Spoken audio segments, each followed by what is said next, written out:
វីដេអូនេះបងសូមមកស្រាយចម្ងល់ចំពោះបងដែលឆ្ងល់ថាថៃបងប្អូនជួយចិត្តលើកសក់ហើយមួយទៀតវិញមានបងរីខមមិនច្រើននៅក្នុងវីដេអូមុនដែលបងផុសពីវីដេអូផាត់មុខហ្នឹងបងចា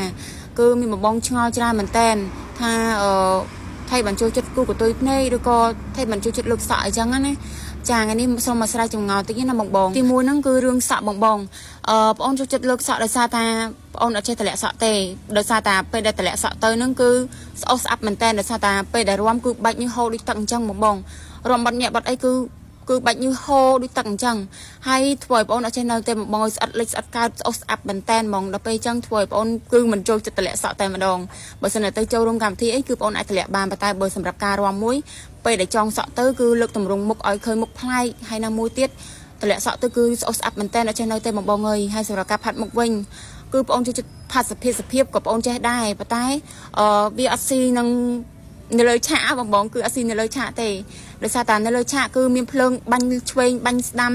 បាញ់ពីនេះបាញ់ពីនោះមកគឺឃើញមុខយើងស្លេកហ្មងបងពេលដែលផាត់ស្រាលណាពេលដែលផាត់សភាពឬក៏លាបក្រែមសភាពអីនិយាយថា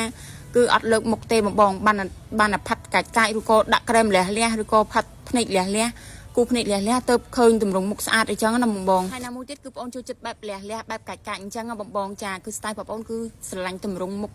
ផាត់លះផាត់កាច់អញ្ចឹងបងហើយមួយទៀតវិញសម្រាប់បងដែលមិនទាន់ដឹងថាគូប្រើគូសិនមួយណាដែលឲ្យបិទបាំងស្នាមបានល្អប្រើទៅខ្ជាក់ម្សៅខ្ជាក់អី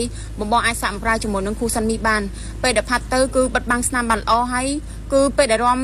បាច់ញើសជោកឡើងដូចទឹកប៉ុណ្ណឹងហើយម៉ោង11ម៉ោង12គឺ